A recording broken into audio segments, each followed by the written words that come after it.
Hello friends, कैसे हैं आप सभी। आई होप आप सभी अच्छे होंगे, आपकी स्टडी अच्छी चल रही होगी।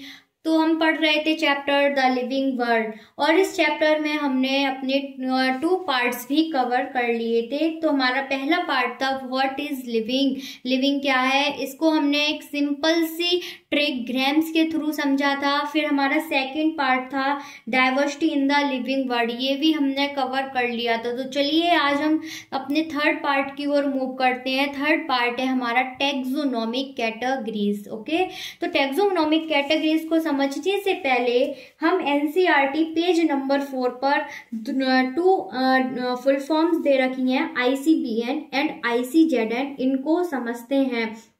तो आईसीबीएन की जो फुल फॉर्म है वो है international code for botanical nomenclature, और आईसीजेडएन की क्या है, international code of zoological nomenclature. Basically इसमें हमें क्या समझना है, जो आईसीबीएन है उसमें बी से बोटेनिकल हो जा रहा है और जेड से जूलॉजिकल।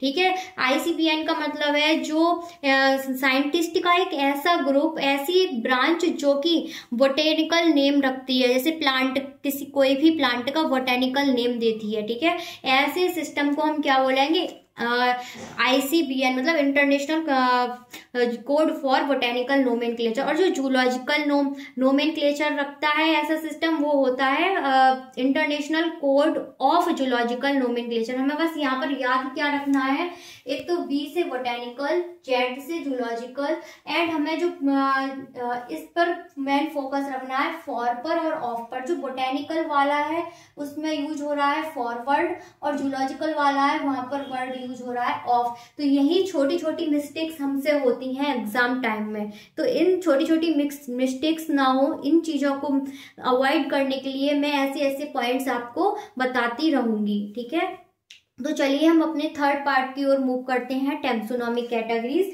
जो कि एनसीईआरटी पेज नंबर 8 पर दे रखी है। फिगर 1.1 में आप देख सकते हैं, दिया रखा है taxonomic categories showing hierarchical arrangement in ascending order. ठीक है, तो टैक्सोनॉमिक कैटेगरीज जैसे कि kingdom, phylum, class, order, family, genus, species, ये सब क्या है, टैक्सोनॉमिक कैटेगरीज हैं। अब प्रत्येक कैटेगरी को हम रैंक या टैक्सोन भी बोल सकते हैं। ठीक है, अब इस हायरार्की को हमें एक ऑर्डर में एक सिक्वेंशियल वाइज लर्न करना होता है। ठीक है, तो सीक्वेंस वाइज लर्न करने के लिए मैं आपको एक बहुत ही इंटरेस्टिंग ट्रिक बताती हूँ, जिससे आप विद इन सेकेंड इस ऑर्डर को याद कर सकते हैं। वो ट्रिक है हमारी कमीने प्यार कर और फैल गए सब। क्या है, कमीने प्यार कर और फैल गए सब। कमीने से किंगडम हो गया, प्यार से फाइलम हो गया, कर से क्लास हो गया, और से ऑर्डर हो गया, फैल से फैमिली हो गया, गए से जीनस, सब से स्पीशीज।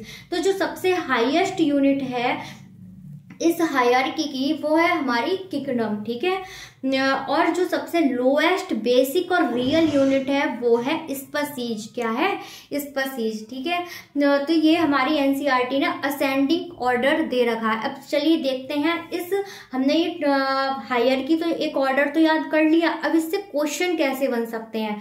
तो फर्स्ट टाइप ऑफ क्वेश्चन है हमारा, पूछ सकता है क्लास और फैमिली के बीच में कौन सी टैक्सोनॉमिक कैटेगरी आती है, वो हो गई हमारी ऑर्डर।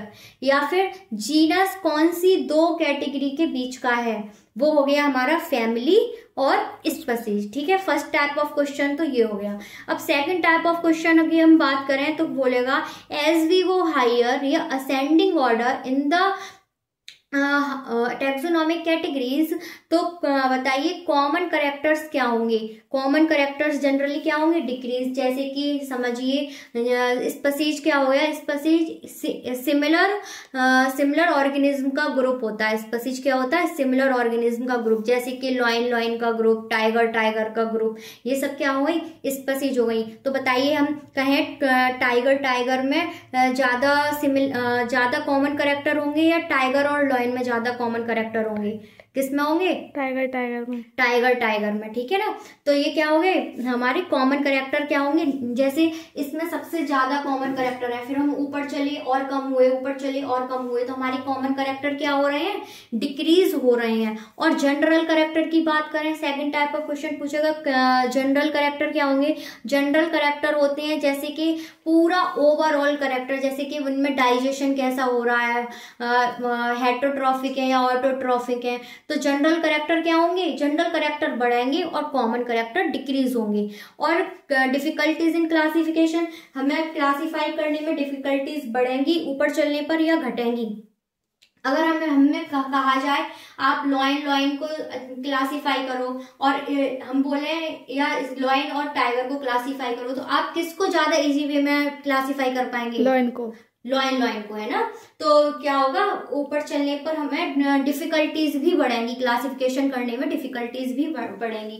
तो ये वाला भी पॉइंट हमें हो गया clear, difficulties in classification increases. Okay, तो ये आपको एक ओवरऑल टैक्सोनॉमिक कैटेगरीज का सीक्वेंस बहुत ही अच्छे से समझ में आया होगा, और इससे बनने वाले क्वेश्चन किस टाइप के हो सकते हैं ये भी आपको बहुत अच्छे से क्लियर हो गया होगा। तो चलिए फिर से एक बार अपनी ट्रिक रिपीट कर लेते हैं। क्या थी हमारी ट्रिक, बोलो? कमीने प्यार कर और फैल गए सब। ओके, तो आई होप आप सबको भी ये ट्रिक मेरी बहुत अच्छी लगी होगी। So thank you for watching.